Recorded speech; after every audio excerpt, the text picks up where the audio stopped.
Okay, good evening, everybody. Thank you for coming to the FCC this evening. As usual, my name is Sebastian Berger. I'm the Southeast Asia Bureau Chief for AFP and a board member of this club. As usual, I'll put you through a few announcements before we get to the main event. We have a whole stream of interesting events coming up in the coming days. Tomorrow, we have a panel discussion tomorrow evening on the impacts in South and Southeast Asia from the Russian war in Ukraine, with an interesting panel of speakers, including Oksana Pokalchuk from Truth Hounds, Ukrainian organization. Next week, we have a film, A Rohingya Ramadan, Life Inside the World's Largest Refugee Camp, filmed in Cox's Bazar in Ramadan last year. That will be next Wednesday. And on Thursday next week, we have a panel discussion on the Thai general election that's just happened, with various speakers to be announced. Tom Crusophorn and Fuadi Putsawan confirmed, and there'll be more to come. So this evening, we are pleased to welcome to the FCCT Calum Chace, who started his professional career as a BBC World Service journalist, and then some unfortunate consequences or circumstances around the assassination of Anwar Sadat made him decide that he and journalism were perhaps not the best bedfellows, and he moved instead into futurism, communications, marketing, and all kinds of other things. He, in fact, wrote his first article about AI in 1980, which gives him a level of prescience that I think many of us would be jealous of. He is the co-founder of AI consultancy Conscium, which does various things, which he'll be telling us a little bit about. And he's written 4 books, I believe, four best-selling books, I stand corrected, and has spoken at conferences on AI around the world. I welcome to the stage Calum Chace.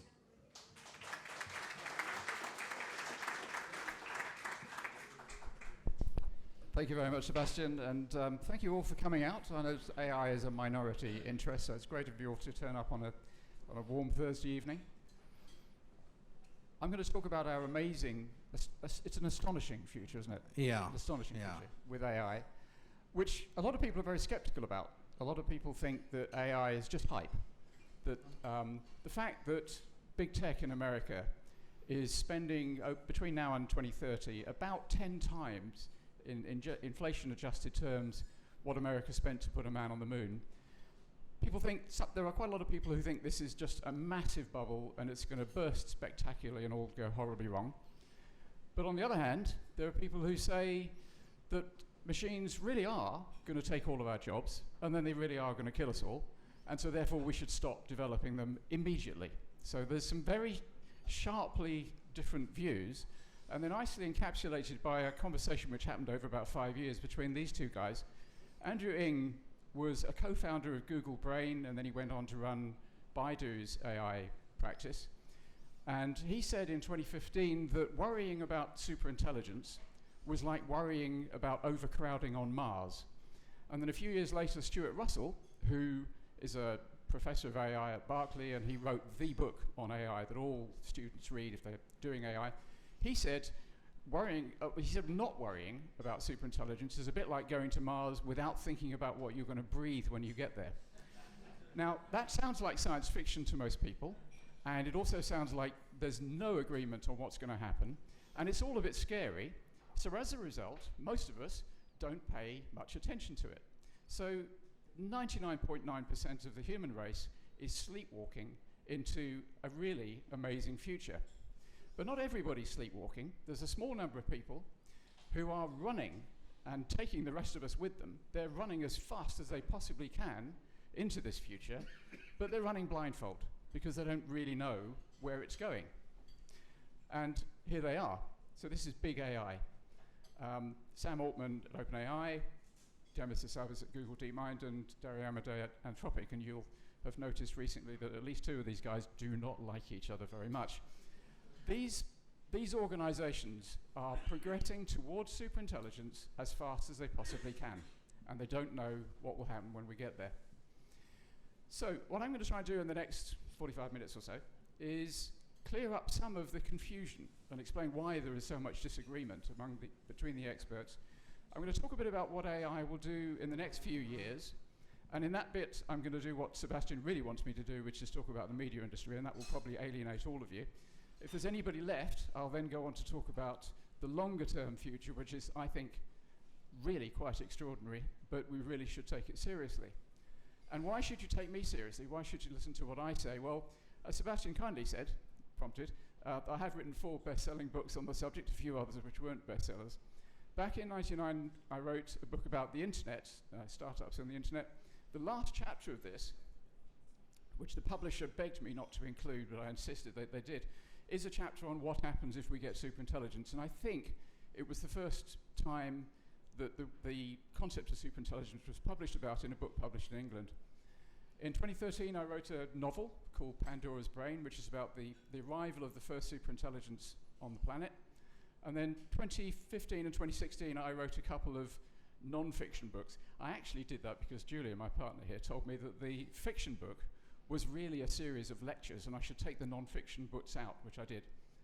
I haven't written any really important books since then because those books got me a speaking career. Now, I had already retired. I had a 30-year career in journalism and business. I'd retired from all that, so I didn't really expect to have another career, but these things turned into a speaking career, which has been great fun, and that's what I still do. So, context. Let's start with a definition. Always a good idea to try and clear up what we're talking about in the first place. What is artificial intelligence? 2 words, and the first word is pretty straightforward. Something that's artificial is something that's created by humans, or possibly by aliens, but not by evolution and not by God. Intelligence is trickier, but there is a really good 4-word definition which will suit our purposes, and that's goal-directed adaptive behavior. So if an agent has a goal, and as it pursues that goal, it learns good ways and bad ways of pursuing it, and it adopts new ways, better ways of pursuing its goal and adapts, that is intelligence. So that's AI. And humans have been thinking about AI for a very long time. This gentleman is Hephaestus, known to the Romans as Vulcan, and he made metallic creatures who did work for him. And Aristotle also said something about AIs. He said that if somebody could do what Hephaestus did, then what on earth would all the slaves do? But the science of AI actually got started in 1956 at a conference in Dartmouth College, organized by a man called John McCarthy and some others, and that was the beginning of the AI industry. It is said that there was a conference the year before that in France about AI, but for some reason nobody believes the French. I don't know why that would be. Incroyable. And from the beginning, there's been 2 types of AI. There's neural networks and there's symbolic AI. And the best way to think of it is using Daniel Kahneman's framework. I'm sure you've all read Fast and Slow Thinking. So neural networks is his fast system, system 1 thinking. It's essentially intuition. It's pattern recognition. It's quick, it's not very accurate, but it works. And if you're being chased by a tiger, or if you think you might be about to be chased by a tiger, you don't want to stop and go through a laborious reasoning process to work out, is this a tiger? Okay, it is a tiger. What do? I run. Okay, because by that time you're eaten. You want intuition. And this is Frank Rosenblatt, who created a thing called a perceptron. And in the early days, it looked like this was going to be the best way to create AI. On a good day, that machine could probably add up 2 and 2 and get somewhere near 4. But about a decade later, a man called Marvin Minsky wrote a book called Perceptrons, in which he proved mathematically that perceptrons couldn't really work. There was a very low limit to what they'd be able to achieve. And that killed neural networks. So people fell back on the other system, which was symbolic AI, also known as good old-fashioned AI, which is a slower process, it's more accurate, humans are not very good at it, and it's reasoning. So you set up a system of rules, and the machine follows the rules. And the prime exponent of this was a man called Doug Lenert, who created Psych. His company is called Psychor. And he thought, if I can create a system with 1 million rules, give it to the computer, that will be AI. By the time he died a couple of years ago, he'd got to 25 million, and he never gave up and he never lost hope, but it was clear to everybody else this was not going to work. So AI was kind of stuck. It did achieve some remarkable feats. So in 1996, a system developed by IBM called Deep Blue beat probably the world's best ever human player of chess, Garry Kasparov. And Garry Kasparov was not happy, and he accused IBM of cheating, and he was probably right. But it was very impressive. And now, of course, no human will ever beat a machine again at chess. What symbolic AI did not do was it didn't make any money. And of course, making money is the acid test for whether a technology is successful or not. And as a result, there were some periods where researchers could not get funding for their work, and these were called the AI winters, and there was a couple of those. But that all stopped. That's not happening again. And that stopped because of the first big bang in AI in 2012, when a British computer scientist who spent most of his career in Canada, Geoffrey Hinton, really interesting guy, Geoff Hinton, can't sit down. Can't get on airplanes because he can't sit down. Has to either stand up or lie down. Something to do with his back. He and a couple of other people created deep learning, which is essentially neural networks rebranded. And the trick was layers. Perceptrons, as developed by Frank Rosenblatt, only had 1 or 2 layers. In deep learning systems, you have 10, 100 layers. And I won't go through the details, but information is fed in at the bottom layer, processed a little bit, fed up to the next layer, and if you go through enough layers, then it really works, and it's very impressive. And for the last 15 years or so, we've had miracles thanks to deep learning. Looking around, I think many of you, like me, are old enough to remember the days when you had a paper map on your lap in a car, and it was a real nightmare working out how to get from A to B. Now Google Maps will tell you exactly the right way. It'll redirect you if there's an accident. It'll tell you how long it's going to take. And search is very AI-enabled these days. Google search plus Wikipedia is pretty close to omniscience. Imagine bringing a Victorian to the current day and say, well, we've got cars and we've got planes, but we've got omniscience. I think that would be the thing that would really impress them. There are 3 things which made it possible for Geoff Hinton to create the deep learning revolution. One is Moore's law. I'm sure you've all heard of Moore's law, named after Gordon Moore, who was working at Fairchild Semiconductors. In 1965, I think it was, he noticed that his company was putting twice as many transistors on a chip each year. And he made the brave suggestion that this might continue for another 10 years. Everybody thought he was crazy. It is still going strong. In fact, it's accelerating. He then went on to co-found Intel. The second thing that made deep learning possible is NVIDIA chips. So NVIDIA was making chips for video games, and Jensen Huang noticed, not as quickly as people think, but he did notice that the parallel processing that you need for video chips works really well for AI processing as well. And then the third thing, and this is where the first time we get a woman in the story, is data. We all know that deep learning systems need oceans of data. A woman called Fei-Fei Li thought it'd be a really good idea to set up a database of labeled images that AI researchers could train their models on. She was told not to do this. She was told it would wreck her career. She did it anyway, and it's one of the things that enabled the Big Bang, and she's now one of the storied founders of the industry. So that was the first Big Bang in 2012, the deep learning, creation of deep learning. In 2017, we had a second Big Bang when some Google researchers wrote a paper called All You Need Is Attention, riffing on the Beatles song. And that led to a technology called transformers, which fortunately for us have nothing whatsoever to do with these guys. It gives us large language models. And those are the things that we all love and play with. Gemini 3 and ChatGPT. I hope none of you are using ChatGPT now. They've gone MAGA. And Anthropic Claude, which is, of course, the one we should all be using. Now, people are still saying, really quite incredibly, but there are people who are still saying that these machines are just stochastic parrots. If they want to be polite, they might say they're scholastic parrots. But it's not true. They do what it says on the tin. They create a model of a language. They are no more just next token predictors than you or I are. And we are. Our brains are prediction machines. But we're very sophisticated prediction machines, and so are they. To put all this in context, all this progress that we've had, you've probably heard the fact, the anecdote, that the smartphone in your pocket has more compute power than NASA had when they sent Neil Armstrong to the moon, which is true, but it's very out of date because now the compute power of a toaster is greater than NASA had in 1969. And to me, that says one important thing, which was that Neil Armstrong was completely mad because, I don't know about you, but I would not go into space relying on the intelligence of a toaster. So that's the context. That's how AI has become so powerful, and sort of a little bit about how powerful it is. What's going to happen in the next few years? Let's say the next 5 years. One thing we know is that there's a great deal of money being spent on it. It's going to continue to develop very fast. It's going faster than Moore's Law.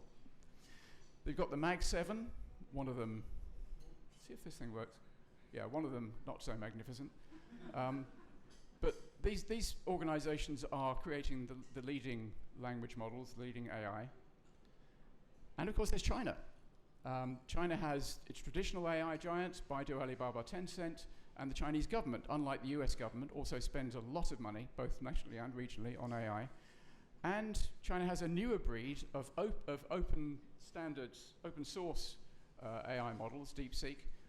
Yes, they are distilling the American models, they are ripping off the American models, but why wouldn't you? And they are extremely good models as well, not at the cutting edge, but not far behind. And here's a chart of all of the European big tech firms, all of the Indian, Latin American, African, Southeast Asian. AI is a duopoly between America and China. And particularly given the way those countries are run at the moment, that's probably not a very good idea. I used to think there wasn't an AI race, because I used to think, well, whatever happens, whatever's developed, we all benefit from it, and there's no end point. But actually, there is an AI race. There's a really serious and dangerous AI race going on between America and China, and indeed between the individual companies in those countries. We are kind of in a new code war, which is replacing the Cold War, and this is not good. You will hear people saying that Moore's Law is over, that it's dead, and it's not true. It is true that there is a limit to how close you can put the features on a chip before they blow up, but there's many other ways to accelerate the progress of computing and of AI, so there is plenty more. And maybe, quite likely, we'll get a third Big Bang. It might be neuro-symbolic AI, it might be the two forms of AI I mentioned earlier merged, that is starting to happen.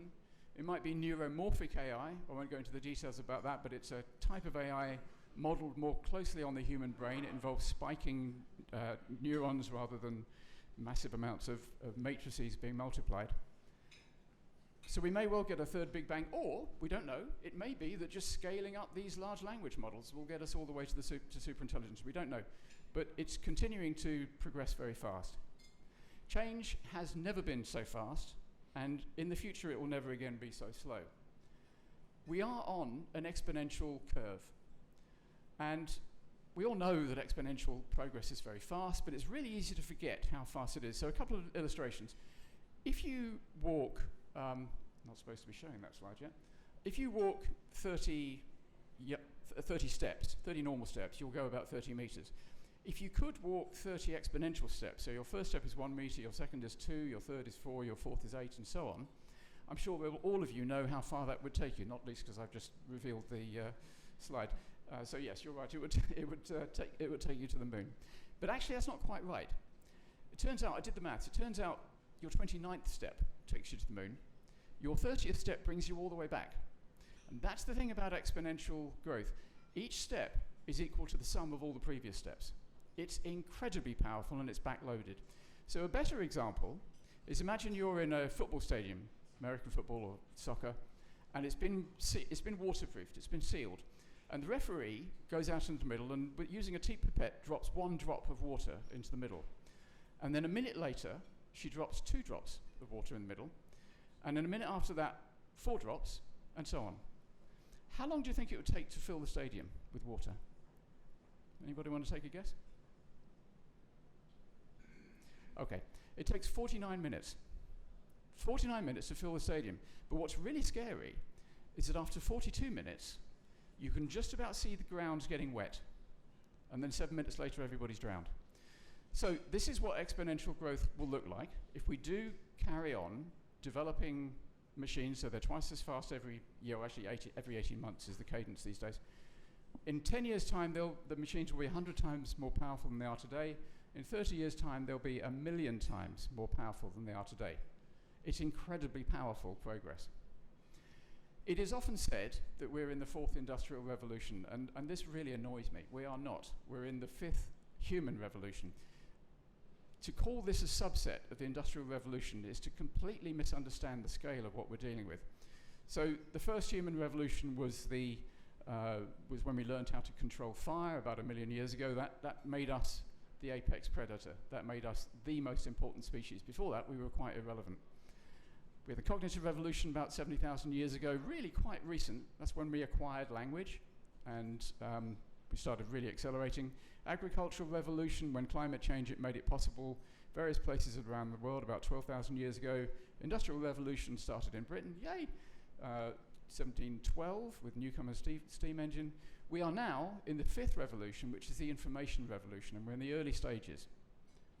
We are making the world intelligible. We're making the world usable in ways it hasn't been before.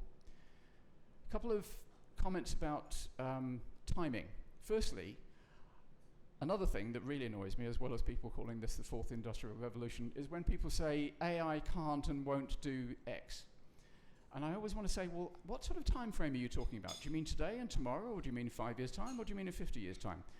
Because anybody who says that in 50 years' time AI won't do X, they're kidding themselves, because we don't know what it'll do in 50 years' time. It'll certainly be more impressive than we can even imagine. The other thing about timing is a man called Roy Amara observed that humans expect the future to be linear, because that's the way we see most of the world, but actually it goes on S-curves. So we think things will progress quite smoothly. So when you get self-driving cars starting to be realistic, people think, oh, well, that'll take over the world quite fast. Actually, it's very slow at the beginning. Then it really speeds up, but then it slows down at the end as you get an asymptotic curve.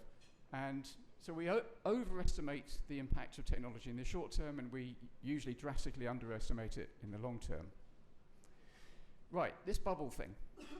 There is a bubble, and it might burst, and if it does, then OpenAI might disappear. I'm not entirely sure what OpenAI's business model is going forward. But Google and Microsoft and Meta and Amazon, they're not going to disappear. They are amazingly well-run companies. You may not like some of the people running them, but that's another thing. They've got fabulous large businesses which are not directly to do with AI, and they're not going anywhere. If the money that is being spent on data centers now doesn't pay back in the near term, those companies are not going to die. As I say, OpenAI might, Anthropic possibly, but the others, they will stay around. Yes, there's some dodgy financing going on. Oracle has done quite a lot of it. Meta's starting to do some. Even Amazon's got some off-balance sheet financing. But most of the funding for these data centers is coming from cash flows. It's coming from real businesses. This is not the dot-com bubble. What we will see increasingly in the next 5 years is that large language models will become our assistants, and I'm afraid, however much we may hate this idea, they're going to increasingly become our friends. People are falling in love with their models. So this is Theodore from the great movie Her. If you haven't seen Her, it's a terrific movie. It's a science fiction movie about superintelligence disguised as a love story. It's really, really good. He falls in love with his model. Lots of people are already doing this. There's some problems with that, but there's also some good things. As with any technology, there are good and bad outcomes all the way along. We're going to see more and more automation, and I'll talk more about that later on. And a big thing that's happening, I imagine you've all heard this phrase, agentic AI, AI agents. AI agents are simply models which can impact the real world. So rather than just giving you some information or giving you some ideas and thinking, they will go and book you a train ticket, they will submit your tax documents to the government, they will go and find the best insurance policy for you and take it out. So they can impact the real world, and they to some degree operate without autonomy. This is a big, big change. And obviously, if you're going to deploy a model like this, you really want to know that it will do what it's supposed to do and won't do what it's not supposed to do. So Sebastian mentioned, I'm a co-founder of a company called Conscium. We are an AI safety company, and we have interests both in the short term and the long term. Our short term, our first commercial product is called AI Agent Verification. We call it Verify AX. This is the dashboard of Verify AX. As you can see, I've got 3 agents, I've got 3 simulations, and I've run 3 reports. We put agents into simulated environments where they are required to do a job. And we give them challenges from non-player character agents, our own agents, which seek to trip them up or cooperate with them and see how they perform. And it's quite fun. You see the conversations that these agents have with each other. It's quite spooky. They're like little short stories, each of them. I promised Sebastian I would talk about the media, so this is what I'm going to talk about the media. The media, the news media, you don't need me to tell you, is having a bit of a tough time with AI. And I'm afraid I don't have a magic wand for you. I don't have any great solutions for you. The problem started well before the arrival of large language models. They go back to at least the beginning of the World Wide Web. So the World Wide Web was invented by Tim Berners-Lee in 1991, and it became open to the public in 1993. And in 1994, I was a strategy consultant. I was working for Reed Business Information. And a chap there showed me the World Wide Web. I hadn't seen it before. And he said, this is important. We know this is going to impact our business, but we don't know how. We don't know whether it's good or bad. What we do know is that classified advertising is going online. And it's going to get a lot cheaper, but there's going to be much more of it. And we don't know how that will impact us. So at that time, Reed Elsevier was 4 businesses. It was scientific, technical, business, and consumer. The consumers were local newspapers. They didn't like those. They got rid of those. The issue was, what do you do with Reed Business Information, the business bit? It made money through classified advertising, particularly jobs, cars, and houses. And their magazines, like Computer Weekly was the sort of the real star. They were like phone directories every week, massive great tomes, was it every month, full of job ads, which they charged a fortune for. If you wanted to place an important job ad, it could cost you thousands of pounds. And they knew that it was going online. They knew that analog dollars were going to turn into digital cents, but they didn't know whether they would own it and whether it would be big enough. So we created this framework to help them think about it. What was lunch going to be like, was the question. Is somebody else going to eat our lunch? So will lunch be lost? Will lunch be slender? Not very nice, but there'll still be some lunch. Will it be late? That was an interesting possibility, that we move the business from paper to digital, and eventually the digital picks up and becomes as big as it is offline, but there's a gap in the middle. Or, the sort of joyful scenario, is lunch lobster? So, thank you. They decided it was going to be lost. They decided somebody else was going to eat their lunch. So they decided to get out of that business. And over the next few years, they did 65 transactions and sold about 130 odd companies. And they got out of that business. And it was a good idea. And they ended up with what's now known as Relex, very successful company. They weren't entirely right. They did create a single job board to bring together all the job ads from all their companies and put them online. It's called Total Jobs. They sold it in 2012 to Axel Springer for $110 million and thought they'd got a good deal. In 2025, that business is worth $7 billion, so they didn't quite get that one right. And now, just very recently, at the end of January, they've had a real problem because Anthropic launched Claude Cowork, which there was a flurry of fear that was going to take away the value proposition of Relex and other kind of professional information companies. So their shares slumped, and they haven't fully recovered. Now, I'm not a share advisor. This is not share advice, but I think Relex is a good buy because they've got a lot of proprietary data, and I don't understand why the stock market hasn't figured that out. In the decade since, obviously, Google and Facebook have used internet-related features, search, social media, to steal the advertising industry from Rupert Murdoch and other people. With apologies to anybody who works for Mr. Murdoch, I don't think that's a terribly bad idea, but it's not good for the news media as a whole. Google search is responsible for 50 to 80% of the revenue of a lot of news media organizations, and this is not helpful. So those revenues have fallen between 50 and 90% for many companies. And I'm going to spend a couple of minutes thinking about what alternatives there might be. I haven't got any really brilliant ideas. Obviously, what you want to do is you want to have must-have information. So you want to be Reuters or Bloomberg and have information that professionals who've got a lot of money actually have to have. Or be the FT or the Wall Street Journal. It's kind of really must-have information. Even if you don't need it for transactions, you need it to keep up to speed. LexisNexis, which is part of RELX, essential information for lawyers. You have to have it if you're a lawyer. And Lloyd's List for people in the insurance industry. So these companies have moats. These companies will be fine. You can try to bite from the hand that's not feeding you anymore. I don't know how good your deal with Mistral is. OpenAI is buying 4 local news centers for Axios. This seems to me to be picking up crumbs from the table. This doesn't seem to me like a terrific business model, but who knows, maybe it is. One definitely good possible solution is philanthropy.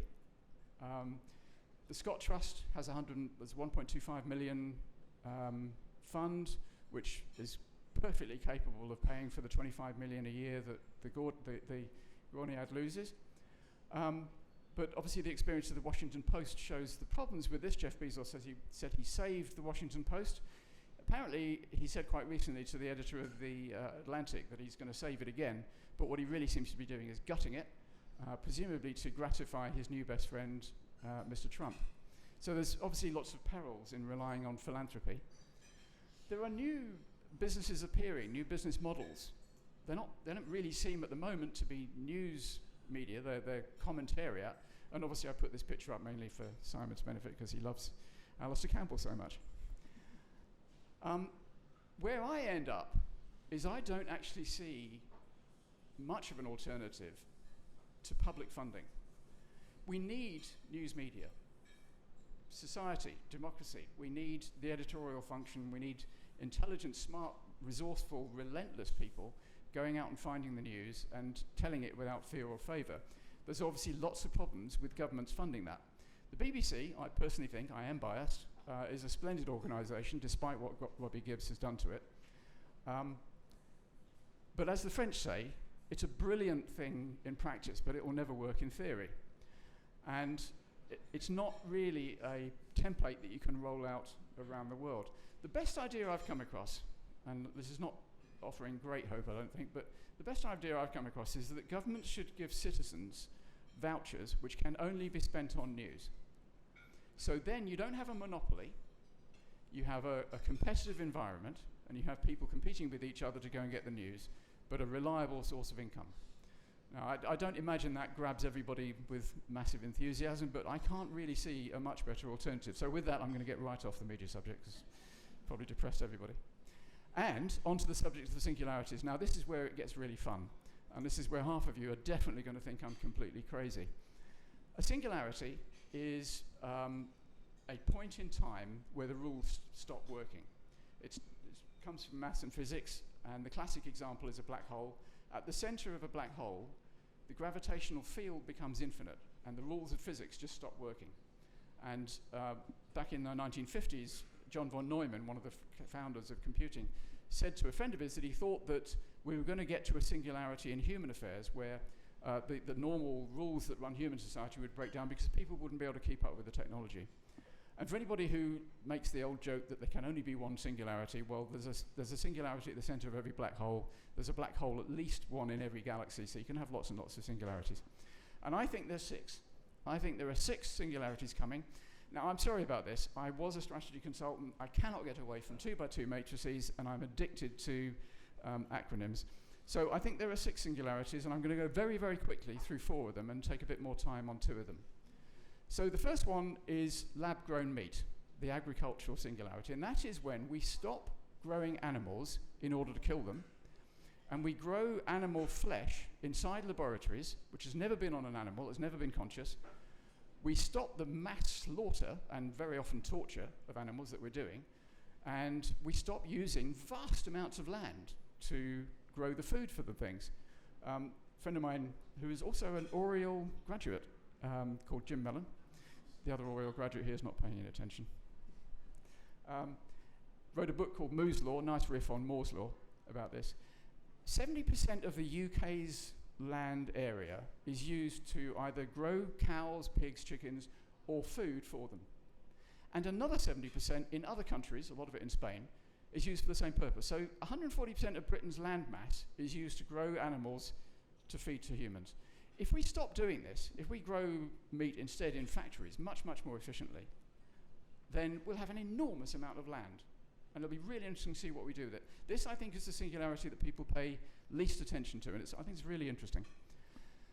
Embodied AI is robots, and we already have lots of robots. In 2015, there was a grand challenge run by DARPA, and robots had to walk around a circuit and open a couple of doors. None of them got halfway round. They all fell over. They could not open doors. Now, they're really lithe and lissom creatures. If you haven't seen this video, I never show videos in talks because I don't rely on technology. I don't trust technology. This video is called Do You Love Me? It's absolutely beautiful. It's formation dancing with robots. It's gorgeous. These things can dance much, much better than me, which is, as Julia will tell you, a very low bar. But the robots at the moment are not AI directed. They are radio controlled or pre-choreographed. But some robots are increasingly AI controlled, and drones, as we're hearing all about in the war, because the Ukraine war has boosted the autonomous weapons industry and the drone weapon industry enormously. So these are robots. These are increasingly AI controlled, and completely AI controlled are self-driving cars. This is a picture of one I took a ride in San Francisco last year. It's amazing. You get in these things and you think, wow, this car is being driven by a robot. There's nobody in the front seat. And about 3 seconds later, you've forgotten. You're chatting with your friend. You've just forgotten you're in a self-driving car. It's amazing how quickly we get used to it. Anyway, these things are going to replace drivers. We used to think it would be our children's generation that would never need to take a driving test. Maybe it's our kid, maybe it's their kids. But sooner or later, people will not be allowed to drive because we are not good enough. These machines are much safer than us. VR, this is part of the sort of mixed reality world, augmented reality, virtual reality, and a lot of people take the mickey out of Mark Zuckerberg. There's many good reasons to take the mickey out of Mark Zuckerberg. One of them is that he renamed his company after the metaverse, which is now called Meta, because he was convinced that now was the time for virtual reality. He bought Oculus for a couple of billion, and of course it hasn't happened. They've got some quite good headsets and some quite nice virtual reality games, but they haven't swept the world. We're not all spending hours a day in virtual reality, but we will. This is definitely going to happen. And this is typical of the AI story, really. We can't say when things are going to happen, but we do know kind of what's going to happen. And one of the things that is definitely going to happen is humans will spend a lot of time in virtual reality. And the reason for that is it's better than base reality in many ways. You may all disagree with that, but I assure you it is going to happen. It's a brilliant way to teach kids and teach adults. If you can walk somebody around the Battle of Waterloo, or if you can walk somebody around the organs of a body, that's a much better way of teaching them about it than having somebody stand up and drone on like I'm doing, trying to get you to imagine things. And I think where it's going to hit us first is in AR glasses. Now, you can get these already. Meta does a range with Ray-Ban. They're quite successful. They're apparently going to do some with Prada soon. And you will get all sorts of interesting information fed straight to your eyeballs, so you won't have to look at your phone. So your phone will still be on you because it's quite a chunky thing and it carries the compute. These things are too light to carry all the compute and the batteries particularly. But you will interface with the world through glasses. I suspect that in 10 years' time, maybe less, most of us, whether we need glasses or not, will be wearing these things all the time. Longevity. Now this is one, I think this is in some ways the most important one, and it's the one that nobody ever believes. I think, our son is 24 years old. He doesn't believe me when I say this to him, he thinks I'm mad, but I think it's quite likely he will not need to die. I think it's quite likely, but by the time he gets to my age, and death is sort of beckoning, we'll have got to longevity escape velocity for him. And longevity escape velocity is the time when every year that passes, medical science gives you another year. So you never actually get any older. And then we rewind your age. And I'm going to go into the details. Sorry about that. I'm not going to go into the details of how we might do that, but I really do think that's coming, thanks to AI. But if you can't wait for that, you can get your head or your body frozen in a disused whiskey vat. This one is in Alcor in California, but there's others around the world. And they store you in liquid nitrogen and just sort of keep you until the technology is available to revive you. So that's something to think about. Now, the two I want to talk a bit more about, I'm doing all right for time, are the economic singularity, so the future of jobs, and then I'll talk about superintelligence, the big one. So the economic singularity, and I'm sorry, I apologize again, I just can't help these acronyms. I think there are 5 big mistakes that people make when they think about the future of jobs. It amazes me how many people get some of this completely wrong. The first mistake, and this is, if there are economists in this room, then economists are really bad at this. Economists, for decades, have been saying, you can't get full automation, you can't have no jobs, you can't have zero employment for humans, because it's never happened before, which is a ridiculous argument. If it was true, we wouldn't be able to fly. It is absolutely the case that past rounds of automation, and we've had many of them, have not caused lasting widespread unemployment, or at least not permanent. And most of the industry until most of industry until quite recently was agriculture. In 1800, 80% of all Americans who worked on a farm. In 1900, that number was down to 40%, and now it's down to about 1%. Now, the other 90% are not all unemployed. They're in this room. They are journalists, some of them. They're office workers, factory workers, doing jobs which are actually a lot more interesting and a lot more fun and a lot less dangerous. It didn't cause lasting widespread unemployment because humans, when the machines took our muscle jobs, when they mechanized our muscle jobs away, we had something else to offer. We had our intelligence, we had our cognitive abilities. So the economists say that that will happen forever. We have a different type of automation happening now. It's not just mechanization anymore, it's cognitive automation as well. And we have seen massive, lasting, widespread technological unemployment for horses, because this didn't happen. In 1915, there were 22.5 million horses in America pulling vehicles around. And now, the horse population of America is about 2 million, mostly pets and racing horses. So 22.5 million down to 2 million, that is unbridled technological unemployment. We have seen it. It hasn't happened to humans yet. It is really dangerously complacent to think that it can't. And there's a very simple proposition. If we carry on making AIs cleverer and cleverer, more and more capable, then there will come a time when they'll be able to do everything that we can do for money. And they'll, as soon as they can do what we can do for money, they'll do it cheaper, better, and faster. And you cannot outrun the iron laws of economics. If there's a robot that can do your job cheaper and better and faster, it will do the job and you won't. Now, this might not happen if one of two things happens. Either we stop making more advanced machines, and we're not going to do that, and I'll talk a bit about why that so later, or if there's a silicon ceiling, and for some reason machines can't break through that silicon ceiling. There's every week now, it seems, somebody issues a report or somebody makes an announcement that says, oh, we're at the cusp of technological employment, it's happening. So Jack Dorsey, who created Twitter, has a new company called Blocks. It's a payment company. It's got about 10,000 employees. Last week he announced he was laying off 4,000 of his employees, so 40% of his company. And he wrote a very interesting Twitter post in which he said, I'm laying off 40% of my company, and it's because of AI, and I'm really sorry, and we're going to be very generous, but you've all got to go. There's been a lot of debate now, since then, about whether he's really just hiding the fact that he overhired, which he certainly did with Twitter, and he's letting people go because he's undoing that, or whether it really is because of AI. We don't yet know.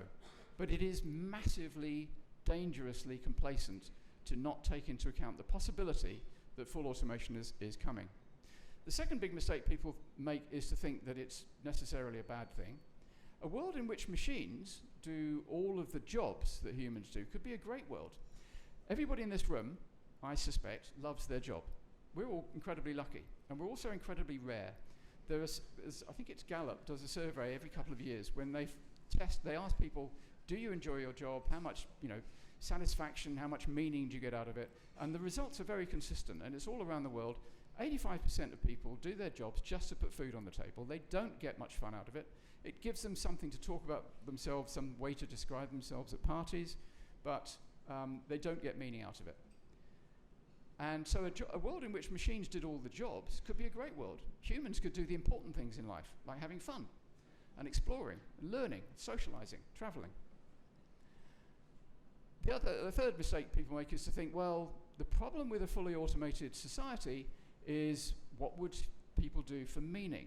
And I've cheated and called it aims.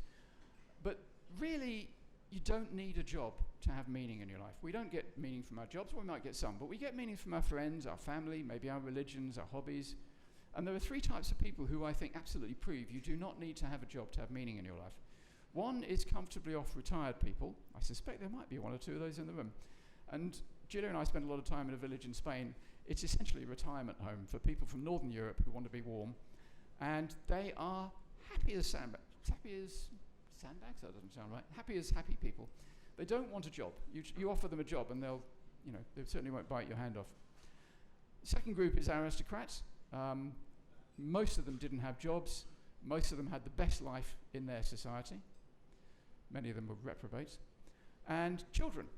Show me a child who thinks they need a job to have meaning in their life. They can make meaning out of organizing the stones on a beach. Humans don't need jobs to have meaning. What we do need is money. This is the real problem about full automation. And it's pretty obvious when you think about it. No jobs means no income, which means we all die. And we don't have a plan for what to do in the future world when Sam Altman, Elon Musk, and Dario Amodei own the entire world economy. Because everything is being operated by the agents that they've created. So they're earning all the money. We have to find a way for them to share it with everybody else. And not just with people in Silicon Valley, not just with people in America, but with people in Somalia and Thailand and Italy as well. And it absolutely amazes me that there is no serious thought going on about this. I keep looking. There are no academic papers written by economists on this. This is quite extraordinary. We need a plan. People say, sort of techno-optimists say, well, the answer is universal basic income. It's easy. Government will give you money, which is great. But where's the government going to get you money from? We tried this in COVID. It was absolutely necessary. The economy fell flat on its face. Governments gave money to everybody. That was UBI. It nearly bankrupted every country in the world. This would be going on forever. So universal basic income is kind of the right idea, but it's nowhere near a plan. I think the answer lies in abundance. I think actually we can make this work. Automation and very cheap energy, which is coming, bizarrely, because we're moving away from non-renewables, and very efficiently run systems, because they're governed by AI, will make the cost of all the goods and services that you need for a very good standard of living very, very cheap. Not zero, but very, very cheap.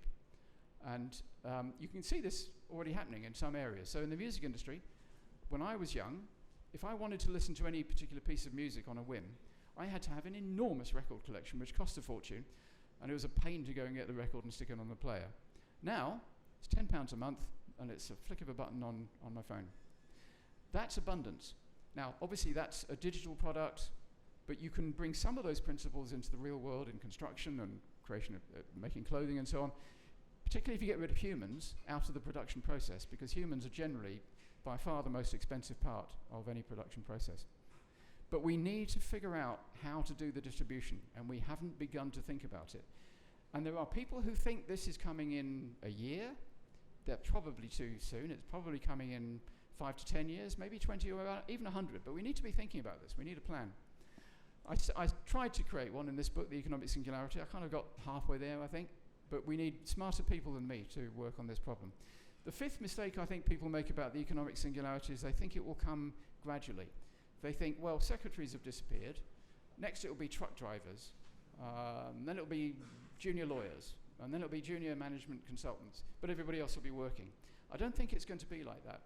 There's going to be lots and lots of automation. People are going to have to change jobs, change companies. But there will be there'll be full employment until the day comes when there's like a phase change, like boiling water. lots and lots of pressure builds up, and then there's a phase change, and suddenly there are no jobs for humans. And I think it will happen in weeks or months. I don't know when, but as I keep saying, I think we need a plan. And I think it should be a brilliant job for the United Nations. Trump is trying to kill this organization, and it's not covered itself with massive glory. But this is an organization which has the convening power to bring a brain's trust together to develop a plan for how to deal with the economic singularity. And then, if and when it happens, who knows, they might even be able to implement it. Okay, so now we get on to the big one, superintelligence. Don't worry about the terminology here. People talk about artificial general intelligence, AGI. That was a term invented by Shane Legg, one of the co-founders of DeepMind, and a very nice chap who's completely mad called Ben Goertzel. And all they really meant was the barrier between us and superintelligence. Superintelligence is the concept you need to be thinking about. A superintelligence is a machine which has at least all the cognitive capability of a human, and many of its abilities are superhuman. So they're obviously very far ahead of us in many ways already. But when superintelligence arrives, there'll be simply nothing that a machine does less well than the smartest human. And because they will keep improving, quite quickly they'll be thousands, millions of times smarter than us in every possible respect. And as I said before, unless we stop developing these machines, or unless there's a silicon ceiling that they can't get through, this is going to happen. We don't know when. 20 years? 50 years? I don't know. We don't know when. But what we are doing is we are turning ourselves into chimpanzees. We are, without a doubt, the smartest species on the planet at the moment, and the second smartest species is the chimpanzee. There's about 500,000 chimpanzees in the world. There's about 8 or 9 billion of us. Chimpanzees have no say in their future. There's nothing a chimpanzee can do to change our mind about what happens to them. We decide what happens to them. And we are making ourselves into chimpanzees. We're creating a new species. How long is this away? Well, these guys, all of them, have said they think it's probably the end of this decade. So they think probably less than 5 years. I do think they're being over-optimistic or over-pessimistic, depending on their point of view, but that's what they think, and they're in a pretty good position to know. So here's my framework for thinking about what happens with superintelligence. Is it good or is it bad? Drum roll and game show stuff. On the x-axis is whether the outcome is determined by humans or whether it's determined by machines, and on the y-axis is whether it's good or bad. So the good outcome, which we choose, is that we figure out how to control superintelligence. So we either work out how to tell it what to do forever, when it's 1,000,000 times cleverer than us.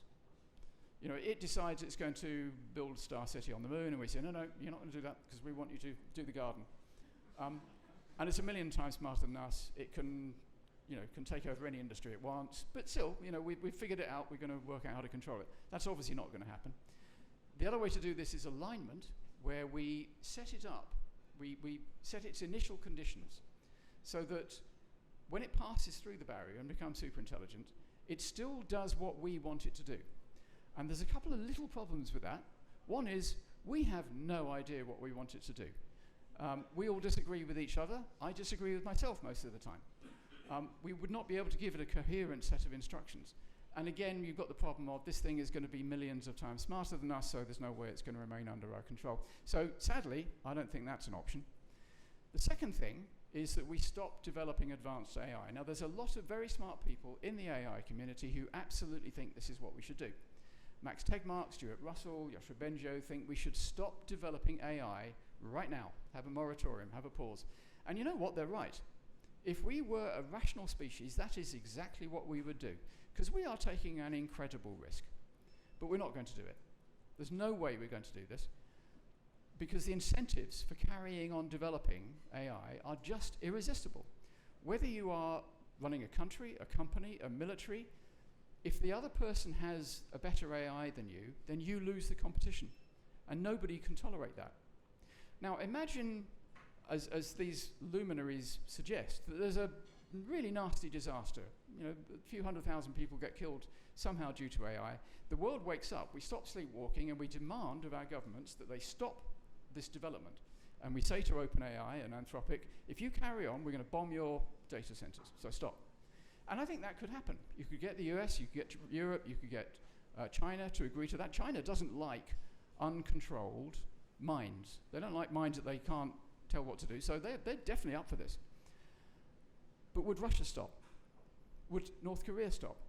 Would Elon Musk stop? Would the mafia stop? And I'm English, so I don't think the French would stop. There's no way we're going to cease. It can't happen, sorry. So sadly, I don't think we are going to be able to control what happens. The future is not ours. It lies with the machine. And, you know, the catastrophic scenario, the Terminator movies, 2 of them were good, the rest were crap. But, you know, it's not impossible, and there's worse scenarios than that, but let's not dwell on that. There is a really good outcome from a superintelligence which likes us. If we had like a big brother, big sister, 1 million times smarter than us, it could solve all of our problems. War, poverty, death, you name it. If you have limitless intelligence, you can solve almost every problem. So that's what we want. But how do we get it? Now, this is a slightly more complicated chart, maybe too complicated, I don't know. But this is the lie of the land. This is what people in the AI community think. So up here, in the sort of high level of confidence, there are 3 groups who, I think a bit madly, all are absolutely confident that they're right. So there's a man called Eliezer Yudkowsky, he's a doomer, and he wrote a book recently called If Anyone Builds It, Everyone Dies. So you can sort of see what he thinks. At the other side, you've got people like Mark Andreessen, Andrew Ng, who say, listen, all this stuff about killer robots and no jobs, it's all science fiction, it's going to be wonderful, don't worry, we'll carry on, it'll all be great. So they're the very confident Zoomers. And then you've got people in the middle who are skeptics, and they think nothing much is going to happen. So Gary Marcus, famously, is immensely annoyed that neural nets have taken over from symbolic AI. He's a symbolic AI guy, has been for years, and his mentor was Steven Pinker, and his mentor was Noam Chomsky. They absolutely believe in symbolic AI, and they're really annoyed that neural nets have come back. So they keep saying nothing much is going to happen. Now, these people, I think, are kidding themselves to be so confident. We just don't know what's going to happen. And the logical place is to be down here, low confidence. It might be very, very bad. It might be very, very good. There's probably not going to be anything in the middle. And these people, I've just given them this name. It's a wonderful name. You're all going to love this. Apocalyptimists. That's what we should be. It may be apocalyptic, but there's quite a good chance it will be great. So we'll be optimists. That's what I am, and I think that's the logical thing to be. But it still leaves a question of, is there anything we can do to nudge the outcome from the very, very bad to the very, very good? And I think it could be consciousness. Now, health warning, this is a real minority opinion. Among consciousness scientists, this is quite heavily disliked. I'm on a mission to change that. Consciousness is not the same as intelligence. They seem to be correlated, but they may not be. And the easiest way to think about the difference is that intelligence is about doing, and consciousness is about being. So intelligence is the ability to solve problems, to make things happen. As I said earlier, goal-directed adaptive behavior. Intelligence is problem solving.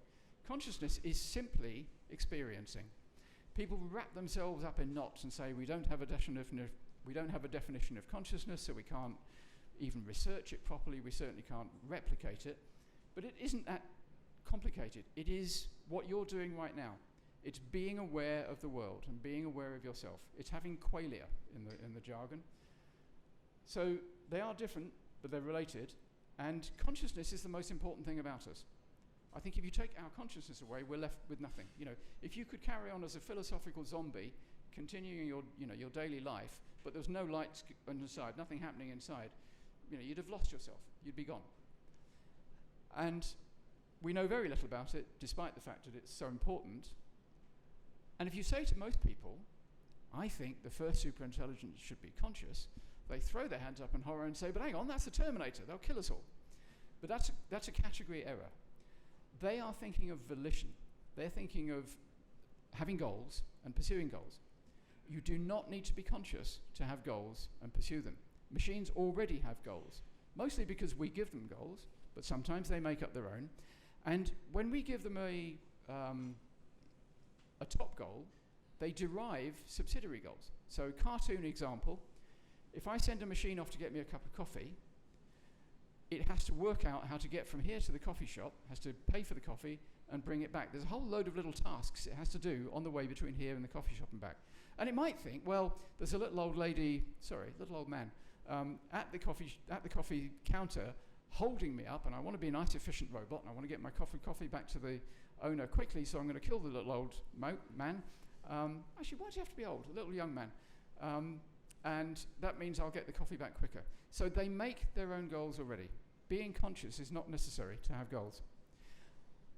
Here's my proposition, which I say is a minority view at the moment.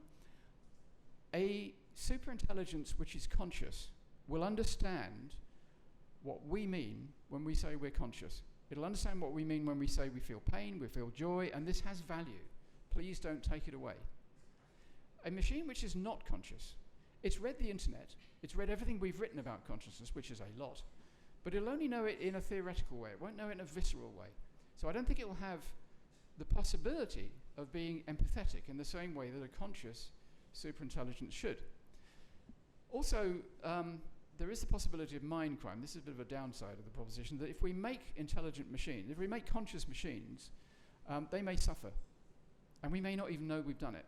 That's a real worry. I mean, there are serious people who think that large language models are conscious. Almost all of the industry, AI and consciousness science industry, doesn't think that, but there are a few who do. And if we have, we are committing mind crime on a massive scale already, and that's a really bad thing to do for all sorts of reasons. I think we need a plan for full automation, and we're not working on it.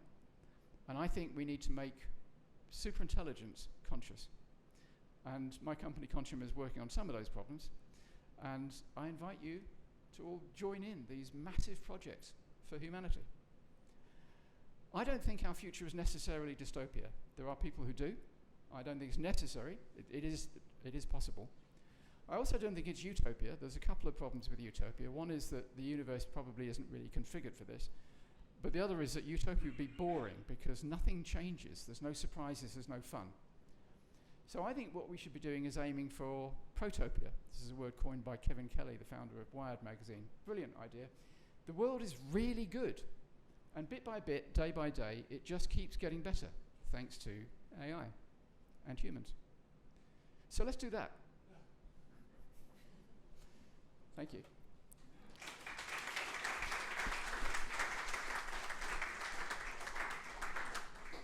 Thank you, Calum. I think it's rare that we've had an FCCT audience quite so quiet, quite so spellbound by a presentation.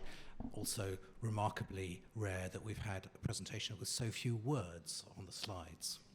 I've got a couple of questions to start us off. I'm sure there'll be some others. I want to pick up on some of the things you were talking about at the end there, about the concept of a new species, and particularly the idea of giving it consciousness. And the thing is that if you give it consciousness, and it has, part of that is self-identity, and once it has its own identity, then it has its own interests. And you posited, for a start, you called it a new species, and you posited that it would be one that likes us. And why on earth would it? Because if it can do anything we can do 1,000,000 times better, then we're not even chimps. We don't even have amusement value. Yeah, well, I mean, absolutely right. There is no guarantee. I'm not offering a certain fix. It's entirely possible. There's a friend of mine who thinks don't make it conscious because if it's conscious, it will enjoy torturing us. He's quite dark. One reason why it might like humans, well, a couple of reasons. One is that we created it. And children can be ungrateful little sods, but they, on the whole, they tend to like their parents. So maybe it will like us for that. More convincingly for me is the idea that, at least at the moment, machines need data, and we produce a ton of data.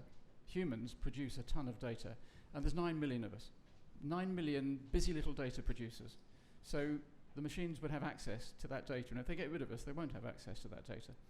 But then there's another thing which I find probably the most convincing of all, which is that if you are conscious, you want stimulation, you may want company. I mean, these will be alien minds. They won't be minds like ours. They may be similar to ours because they've been trained on our data, but they'll be alien. But it's quite likely that it'll want company, and there's 9 billion of us, and that's a lot of company. We give ourselves a bad rap. We think that we treat animals very badly, and of course we do. But almost all humans treat an animal which they are encountering better if it's conscious than if it's not conscious. So, you know, we treat cows better than we treat insects, and we treat cats, which are very obviously at the top of the consciousness ladder after us, maybe ahead of us. We treat cats better than cows. And I think it's quite plausible that a conscious superintelligence will also treat us well because we're conscious. So those are some reasons why it might treat us well. I find them reasonably compelling. I do not think they're guarantees. I don't think they're guarantees.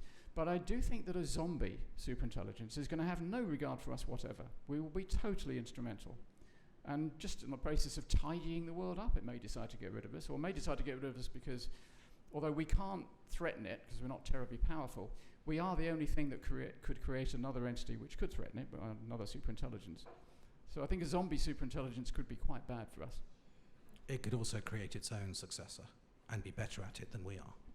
It'll undoubtedly do that. Its own successor might be itself, or it might be another one, and there might be trillions of them. Who knows? You know, the number of possible outcomes are infinite. And you've obviously spent a lot of time thinking about the machines. I'd like to think a little bit about the humans. And so you showed the five evolutionary revolutions. I'd like you to take you a little bit further back.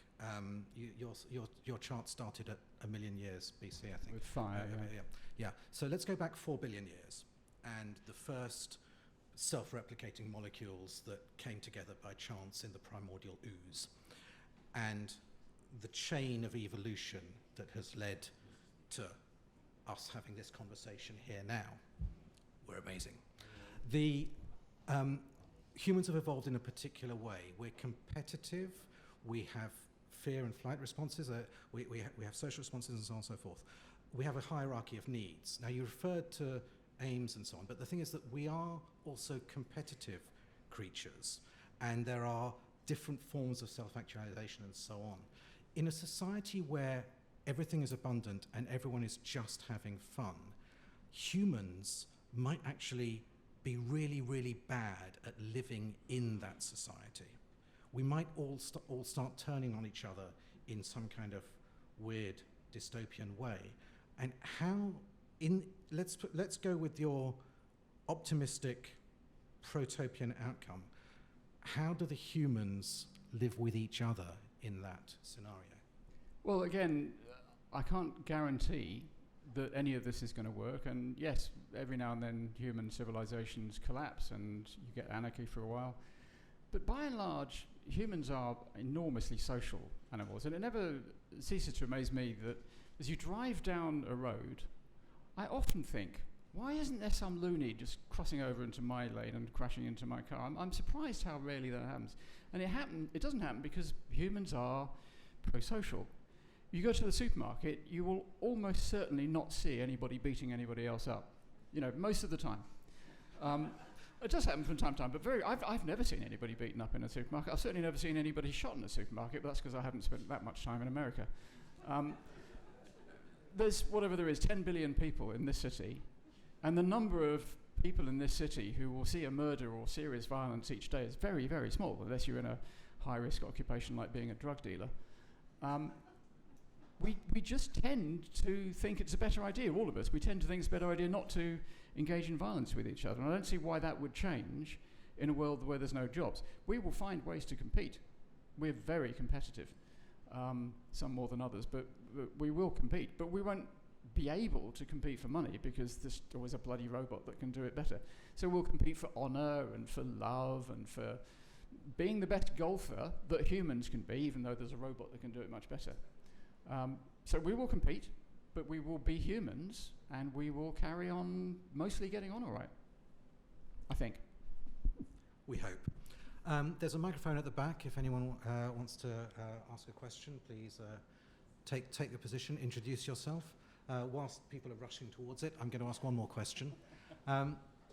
In this world of change at an extraordinarily fast rate, just in the interregnum between where we are now and the machines being able to do everything we can infinitely better, what would, if you were 18 now, what would you, or if you know an 18-year-old, what would you advise them to aim to do as a career and B, study at university, assuming that you think university is worthwhile? Well, thank you for asking that, Sebastian, because I imagine that is actually the question that's in almost everybody's head. What does my son, or dare I say it, looking at some of you, grandson, granddaughter, do at college and at work? How do they future-proof their careers? I've got a cynical and less cynical answer to that. The cynical answer is, if the balloon goes up, you'll be better off for a little while if you've got money. It won't last long, but it'll be better off for a little while. So go into banking, or if you're very, very clever, go into AI development, because the amount of money that AI developers get paid is staggering. There was one guy who got offered £1 billion to go, I can't remember where he was, but to go to work for Zuckerberg, and he turned it down. $1 billion.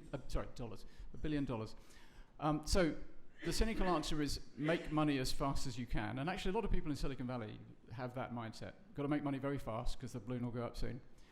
The less cynical answer is it is impossible to say what order automation will hit different industries.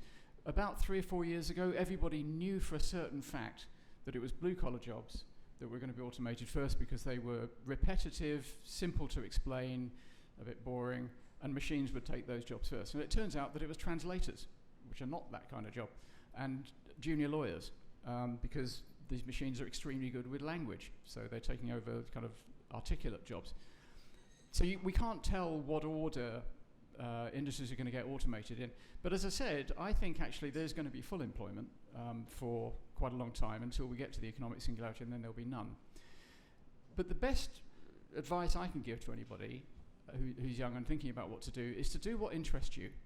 Because if you do what interests you, then you'll be good at it, because we're better at things that interest us, and you'll have more fun. So I think you should just follow your interest rather than trying to second guess what the market's going to do. But also try to make some money. There we go. Can I ask a quick question to follow up on that? Mid-career, what would you say for someone mid-career? I'd say the same thing. I mean, you've got some traction presumably in your career, so your options are perhaps narrower than somebody just starting out. They could do anything, whereas you've presumably got some assets, some heritage, some value built up in your existing career.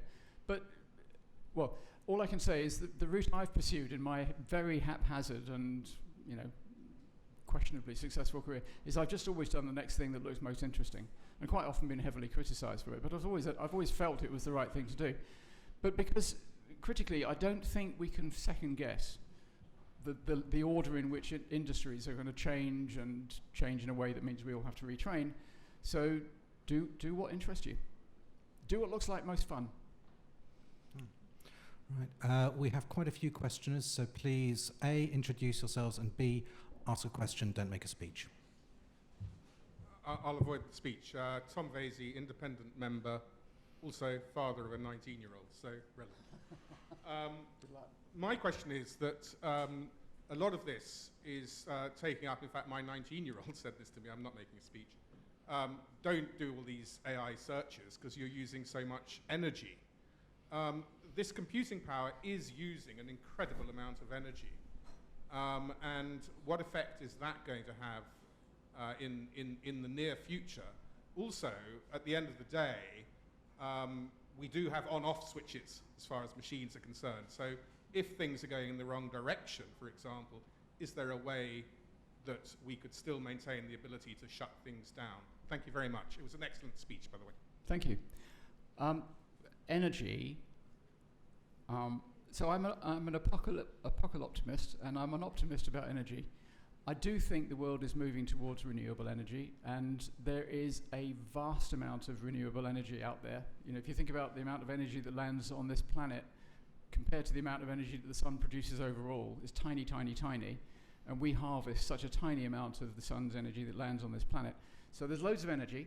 We just need to figure out how to trap more of it, and we are working on that. We've made enormous progress. I mean, half of Europe's electricity now comes from renewable sources. So we've made an enormous amount of progress, more than people generally realize. Data centers actually, they're not that big in terms of the amount of even the US's energy that they consume. I don't know what the latest numbers are, but I think it's about 2 to 3%, about the same as aviation. It's not that big. It's not going to totally, it's not going to determine the climate crisis, if there is a climate crisis. Can you switch them off? No, sadly not. We've made a cardinal error. We've let them out onto the internet. The internet does not have an off switch. The internet was designed to be impossible to turn off. That's the whole point of the thing. So no, we can't turn them off. Sorry. Great. Next question. Peter Trainer, club member. Since the beginning of humanity, there's been different methods for controlling populations, for controlling countries. You've got democracies, monarchies, socialism, capitalism, feudalism, any system that has been adopted to control people, there's been people who don't agree with it. So you get wars and civil wars. There isn't a universal system. My question to you is, do you envisage, if there is a super intelligence, artificial intelligence that takes over with consciousness, if there is one, will it be a universal system that applies to Aborigines in Australia or communists in Russia, capitalists in America? Will there be one system that applies to everyone and is accepted by everyone as a universal system? Good question, and I don't know.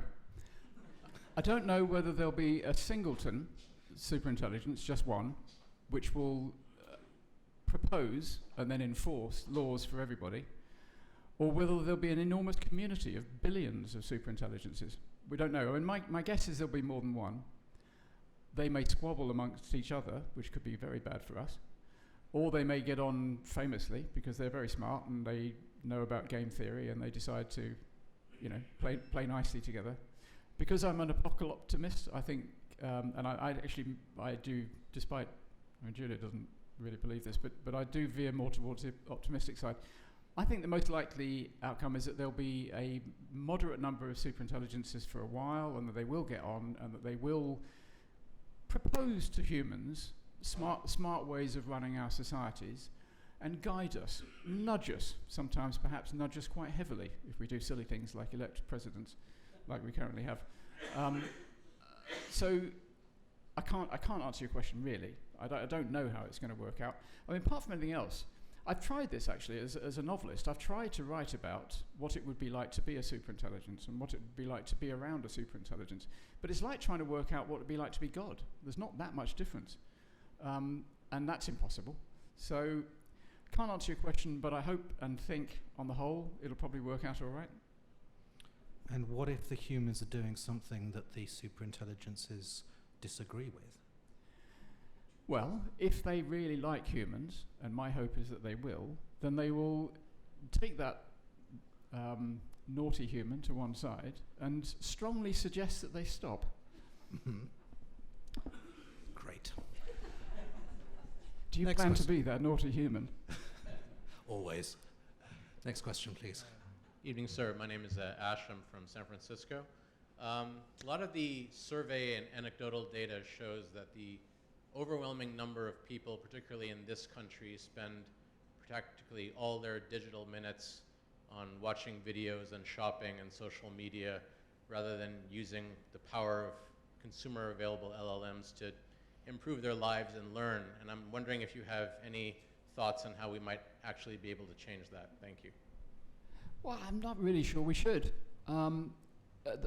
Pre-AI, pre the internet, most people did things which were, in the opinion of of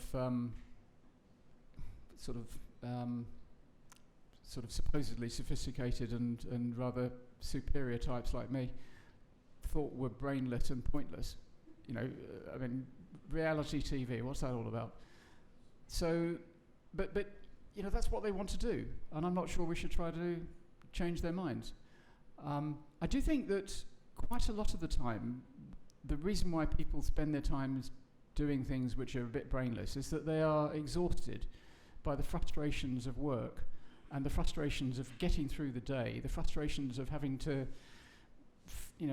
really struggle to make ends meet. I think that wears people out. So all they've got time for, all they've got energy for after that is reality TV and whatever follows reality TV. I'm not sure we should be trying. I certainly don't think we should be forcing people to do things that we think are more meritorious. Not even sure we should be trying to persuade them. But I do think that if we escape the tyranny of jobs, that will free people up mentally. And I think we'll find that people find things to do that those of us who are rather self-regarding think are better things to do. Next question, please. Yeah. My name is Bart Lucarelli, and I have a question for you, more mundane. The state of play with current AI platforms. And I've used ChatGPT in my business quite a bit, and then I tried Gemini. And the experience I had with Gemini was really shocking. I found it was anticipating what I wanted to hear and giving me those types of answers, and it was contradicting itself over time. And to give an example, I work in a Central Asian country on a supervisory board, so governance is really important. And they had a major corruption scandal. So I asked it to fill me in on what's going on with the corruption scandal in the country because I wasn't there. And I then asked for some people on the supervisory board I'm with, because our chairman had been thrown in jail for corruption, about some of the other people. And I asked about one person who I know is absolutely clean, and it came back with, he's under investigation. And then I asked it, I said, well, how do you know he's under investigation? Well, because there's been corruption and your chairman got thrown in jail, I could only assume, those weren't the exact words, only assume that this would go on. And I was absolutely shocked, and I had to advise it on how it needed to change its tune and story. But then I read in The Atlantic about how you can actually train AI as a user to give certain biased answers. So I'd like to get your take on, do you think this is a real problem we're facing with the current AI platforms? Oh, for sure. It's commonly called hallucinations. A better word for it is confabulation. Humans do it too. But usually not so badly, and not. And we can usually have a sort of a sniff test that means we don't make such silly mistakes. How long ago was it that you used Gemini? Oh, recently. Was it Gemini 3? Yes, it was Gemini 3. Oh, okay, I didn't subscribe to it, so I assume I think it was Gemini 3. Okay, so if you're getting the free version, you may not be getting the full fat version of it. I thought you did. You just get less of it. No, but to make that type of mistake, I mean, that's and Chase, it was not just that one thing. It was something else I was working on with it, and it started contradicting itself, which was more factual. I was absolutely shocked, and so I know I don't appreciate that ChatGPT through its future in with MAGA, but I went back to ChatGPT for that reason. Well, I think you should stop that because they're a pretty awful organisation. You should be using Opus 4.6. It really is remarkably better. Yeah, that's the one. But I mean, they do still hallucinate. They do still confabulate. They do it a lot less than they used to. When they first came out, kind of 22, 23, when they first became available, I write little travel books of the places that we go to because we're digital nomads. And when I started, I'd get the LLM to write the first version. And for some odd reason, Bernardo Bertolucci, whenever we were in Italy, he was in every chapter. doing things that I know he didn't do, but I just, the machine just thought, well, obviously Calum likes Bernardo Bertolucci, so I'm going to put him in every in every story. That doesn't happen so much. They're a lot better, and they are going to continue to get better. They're all pretty good, and they don't hallucinate that much. But if you're asking them about something which they cannot know about because it's not in their training set and they can't find it on the web, they're more inclined to very confidently tell you what they think you want to hear, or what sounds plausible. It's actually not so much what they think you want to hear, but what sounds plausible, than to say, I don't know. They don't really like saying, I don't know. And to be honest, we don't know why. We don't know why they're like that, but they just are. So all I'd say is, firstly, use Opus 4.6 rather than Gemini. Although I think Gemini 3 is pretty good. Don't use ChatGPT. And they are getting better, and they'll carry on getting better. Next question, please. My name is Christopher Moore. I'd just like to make an observation following up here. I've been using Claude, the Anthropic, for some months now. And one of the things I've done recently, as you know, Anthropic has its own AI constitution, unlike a lot of the other AIs. I have drafted a constitution that applies to every query that I make. Things like pushback, catch my cognitive biases, fill in where I'm leaving gaps. In other words, I have basically a 3-page document setting forth my expectations. And I found that the quality of response and replies has immeasurably increased, because they're now under 2 constitutions, the AI constitution and my personal wish list of documenting exactly what I expect to be done. In other words, I don't want flattery, I don't want agreeableness, I want pushback. And that's what I'm getting. So I think that works for me. But my question is really to you is about what happens to human agency as we progress down this road. Right now, we're accustomed to exercising our own choice and to make judgments about what we want to do, about whether something is dangerous or not. I think there's going to be a gradual erosion of that over time as more and more people decide that rather than deciding, I'm not good enough to decide, I don't have enough information to decide, I'll pass along and delegate the decision making to an AI. And so that in the future, what we find is a lot of people will lack what we now think of as wisdom, which comes from exercising agency and having a quality of judgment that is, in human terms, not infallible, but something that can guide others.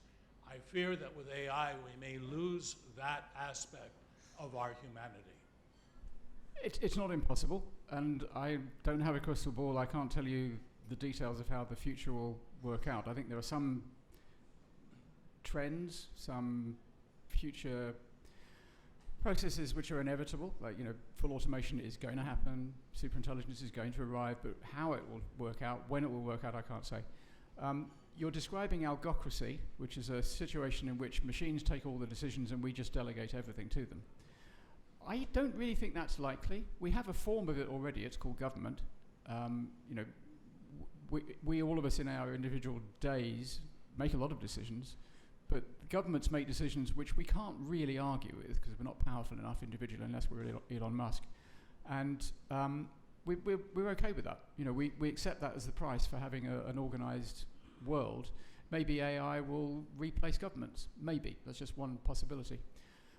I'll tell you what I think is the most positive future, because I didn't cover this. And if there's anybody left in the room who doesn't think I'm crazy, this is the point where they will go and think I'm crazy too. I think our best future is to merge with the superintelligence. And the reason I think that is that I think the more intelligent you are and the more conscious you are, the more fun you have. I'm absolutely confident that I have more fun than a chicken. And I think a chicken probably has more fun than an ant. And I think a superintelligence will have more fun than me. So I want to be a superintelligence. And I think it's possible that in a really distant future, maybe 70 years away, it would be possible to upload our human minds into computer substrate and merge with the superintelligence and live probably a lot in a virtual world, but also zoom around the universe and understand how that works, and then what's beyond that. So I think that's our best future, but there's a gazillion futures in between. We may end up in a ghastly algocracy in which none of us do anything interesting and we just sit and watch mindless soap operas all day, and the machines, kind of organize our food and shelter and so on. And anything in between. I can't tell you what is going to happen, but I do like to think that in 100 years or so I'll be a spaceship cruising the outer edges of the galaxy. But why should the superintelligence be willing to be infected by the virus that is Calum Chace? Well, it wouldn't. Why would it be negatively affected by that? I mean, unless you have a very low opinion of me, Sebastian. I like to think that we all enrich ourselves by meeting more people and getting Samuel. No, forget that. I can't remember the story. But anyway, I think we get a lot from meeting different ways of thinking and different ideas. And even though, my meager intelligence wouldn't add a lot to a superintelligence, it would add a little bit. And I think it would probably quite enjoy my company. I hope it would. Next question, please. Hi, I'm Camilla Wright. Hi, Calum. As you mentioned, the future of AI development in the West really is in the hands of a very small number of heavily leveraged private companies. You also said that perhaps governments, if they wanted to get influence, could bomb them or bomb their data centers. Can you see other ways in which governments could influence these companies if they are developing as successfully as you said, or are they on the way to becoming sort of supranational? Is the world's kind of government makeup changing now, and we just haven't spotted it yet? Right now, there's about 10 companies that make large language models. A bit more than half in America, the rest in China, and then there's one in France. We know who they are, and we know where all their data centers are, so it'd be quite easy to put them out of business if we wanted to, and nobody wants to. A future world in which they become really dangerous is one where we don't know where the data centers are, and because the machines have become so much more efficient, you can no longer see their data centers from space. And in fact, one horrifying prospect is that it becomes the case that a gruntled teenager can spin up a superintelligence in an afternoon, and that can create a pathogen which is released into the atmosphere and kills everybody. If intelligence keeps getting cheaper and cheaper and cheaper on an exponential curve, we'll get to that point.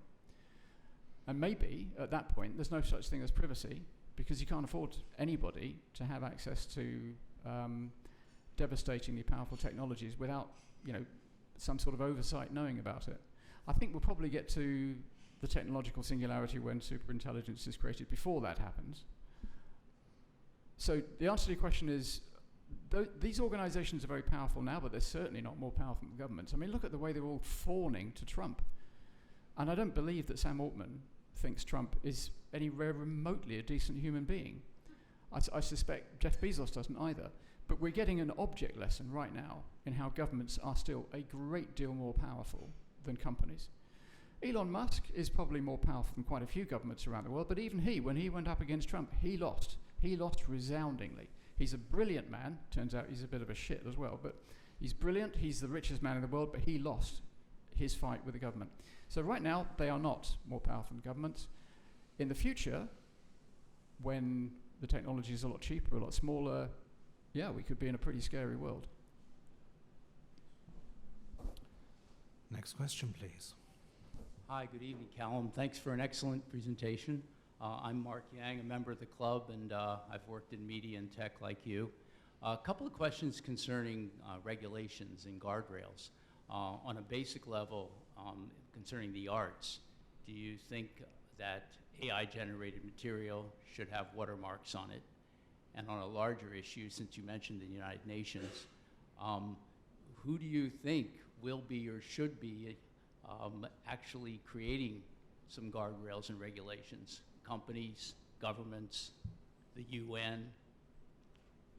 So regulation is obviously a vexed subject. It's usually too late. Regulators are trying to address the problem which just stopped being a problem usually, and they don't usually have the resources to compete effectively with the people they're regulating. Nevertheless, it's absolutely vital. I'm very sympathetic to a remark that Stuart Russell makes, which is that a sandwich shop in San Francisco faces more regulation than OpenAI does, which is absurd.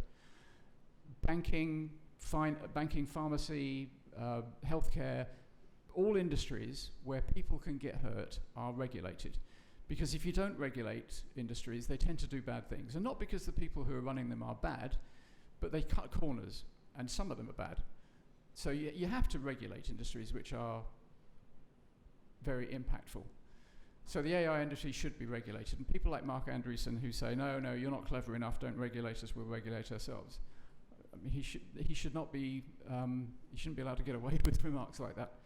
So yes, it should be regulated. Who should do it? Well, at the moment, the world is run by 180 or 200, whatever it is, governments, and that's probably the right level to do the regulation. Within each jurisdiction, it probably is sensible to have it done at a national level rather than a regional level with lots and lots of different competing regulators. Some of it's quite good. The UK government has an organisation called the AI Safety Institute, which is pretty impressive. Other countries have less. So yes, there should be regulation. It should probably be at government level at the moment. In the future, who knows? You know, maybe we're going to have a world government at some point, maybe. In which case, you know, the UN or its successor, maybe the Board of Peace should do it. Not.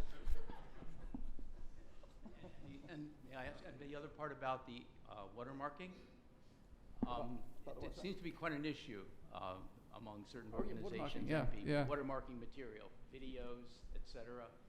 Should there be a little AI in the corner? You mean anything that's produced by AI should have a little kind of dog tag like on TV?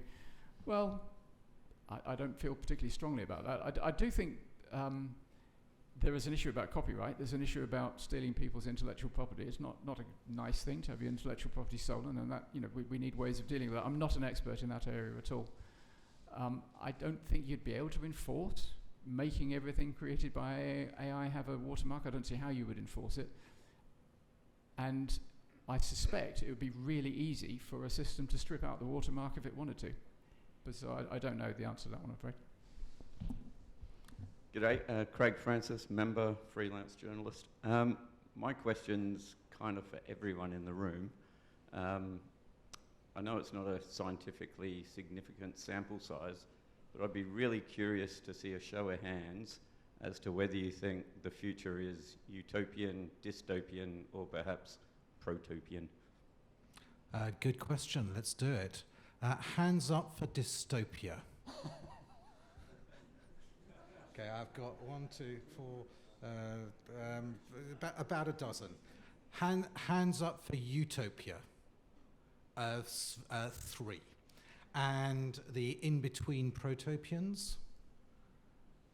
I'm afraid the dystopians have it. I thought the protopians had the edge there. I think. All right, protopians, hands up again. Let's give it another try. 1, 2, 3, 4, 5, 6, 7, 8, 9, 10. Pretty much a draw then. Yeah. So just like that chart I did, yeah. Well, that's the right answer. 'Cause, you know, apocalyptimist should be, more or less equal. You know, could be apocalyptic, could be optimistic. Next question, please. Yes, Sam Wright, club member. I'm got stuck on your very first point of the presentation on the mate being raised by, cells artificial. It shows a bit of a disrespect for that life form and their consciousness. My suggestion might be that we do a little genetic manipulation and turn our bodies into photosynthesis, where we get our energy from the sun, and another benefit of that, besides saving the lives of all those cells, is that we would all be green, and it would end racism because everybody would be green. And so, in the name of the green movement, I would like to suggest that you consider that as your first point. Well, the Hulk was also green. Well, quite an optimistic point to end on, if perhaps bordering on fictional, or perhaps way beyond fictional. Are there any more questions? We can take one more. Getting in under the wire. Hi, I'm Jim Pollard. I'm a journalist, former board member. Now with Asia Financial, when they want to pay me, which is not very bloody often, sadly. You were here last week at the talk by the academics from HKU, Hong Kong University. So I heard your remarks then. I was taking notes then, and I taped it today. But last week there was a fellow here, Yeshua, who we've known as, he's been landmines campaigner. He was part of the campaign that won the Nobel Peace Prize in '97. But he's now working on this international committee on, they're worried about killer robots. Is there a section of that, I mean, the people who voted for dystopia, probably, I would imagine, the greatest, and I said to Yeshua, what is the greatest threat in the military sphere? I mean, I imagine there's a bunch of them, but have you discussed that with people, or do you think there are any particular concerns they should be most focused on?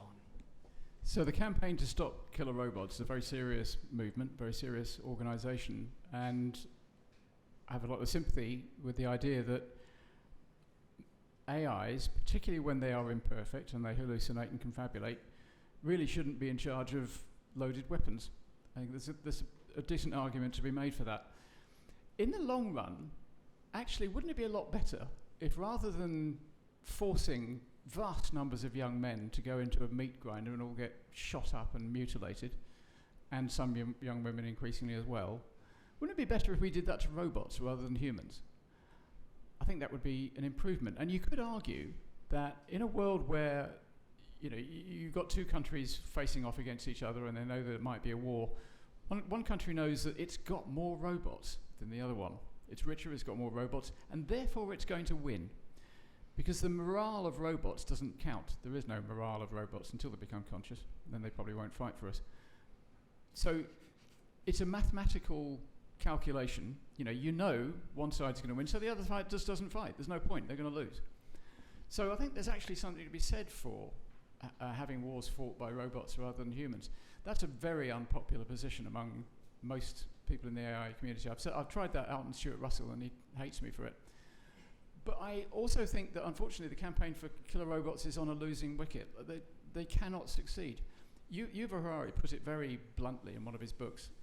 He said something like, if you have one side has a tank and an airplane which is operated by an AI, it thinks 1 million times faster than the other side's human-operated tank and aircraft. It wins every engagement. So the other side is going to quickly deploy AI. So we're going to get lethal autonomous weapon systems, laws. We're going to get that. It's inevitable, I'm afraid. If there are no more questions on an evening of great optimism and dystopic pessimism, I don't think we've ever had a speaker that has covered both extremes with on such a roller coaster, seated or standing ride. Thank you very much, Calum Chace.